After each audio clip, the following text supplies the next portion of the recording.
విషయాలు.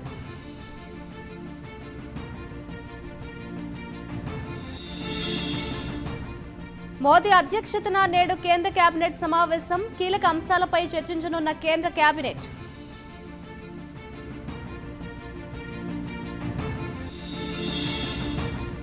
నీట్ వివాదంపై సుప్రీంకోర్టులో విచారణ. కౌన్సిలింగ్ నిలిపివేయాలన్న పిటిషన్ను కొట్టివేసిన supreme.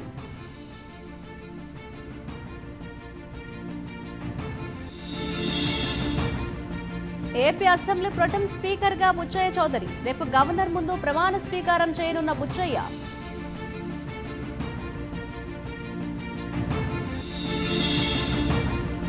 AP మంత్రివర్గంలోకి Vangaveeti Radha.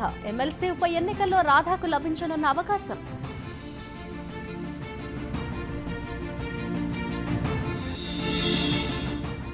Assembly సమావేశాలకు హాజరవ్వాలని వైసీపీ నిర్ణయం. రేపు జరిగే సమావేశంలో వైసీపీ శాసనసభాపక్ష నేత ఎన్నిక.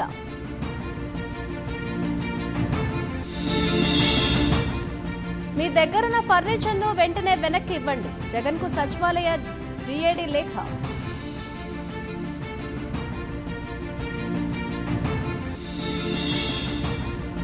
బెదిరించిన వైసీపీ నేతలపై పోలీసులు ఫిర్యాదు చేస్తే పునర్నియామకం, వాలంటీర్లకు ఆఫర్ ఇచ్చిన మంత్రి అచ్చెన్నాయుడు.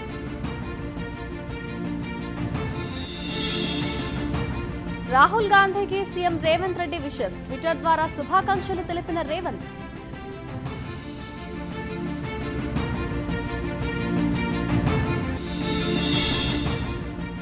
నాణ్యమైన విద్యను అందించడంలో ప్రభుత్వం విఫలమైంది. విద్యార్థులకు పాఠ్య పుస్తకాలు అందించలేదన్న హరీష్ రావు.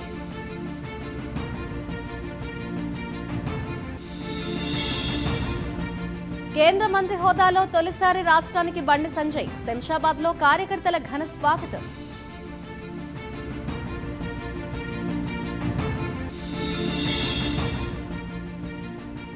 సికింద్రాబాద్ లో రూబిక్ క్యూబ్ తో మోదీ ప్రతిబింబం. ప్రతిబింబాన్ని రూపొందించిన 11 ఏళ్ల బాలుడు.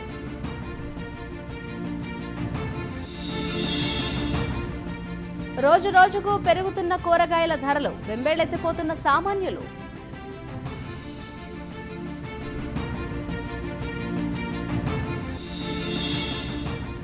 శ్రీకాకుళం జిల్లా సిరిమానోత్సవం జాతరలో విషాదం. సిరిమాను విరిగి 2 వ్యక్తులు మృతి.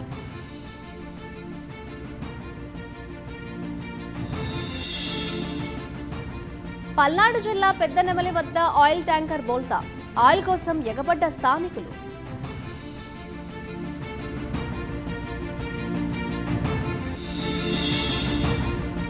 సికింద్రాబాద్ తుకారం పిఎస్ పరిధిలో దారుణం. మద్యం మత్తులో భార్యను హత్య చేసిన భర్త.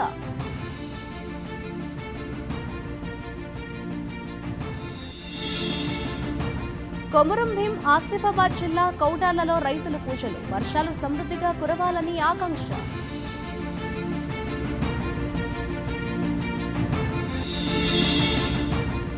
భూపాలపల్లి జిల్లాలో ఎస్ఐ భవానీ సేనపై లైంగిక ఆరోపణలు. ఎస్ఐను సస్పెండ్ చేస్తూ ఉత్తర్వులు జారీ.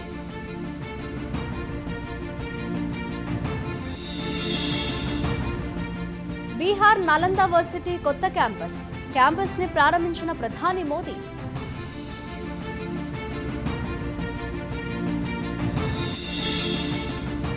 హజ్ యాత్రలో మృత్యు ఘోష.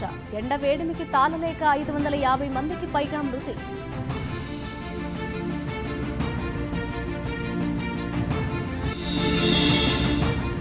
కేన్ విలియమ్సన్ సంచలన నిర్ణయం. వైట్ బాల్ కెప్టెన్సీతో పాటు సెంట్రల్ కాంట్రాక్ట్ వదులుకున్న కేన్ మామ.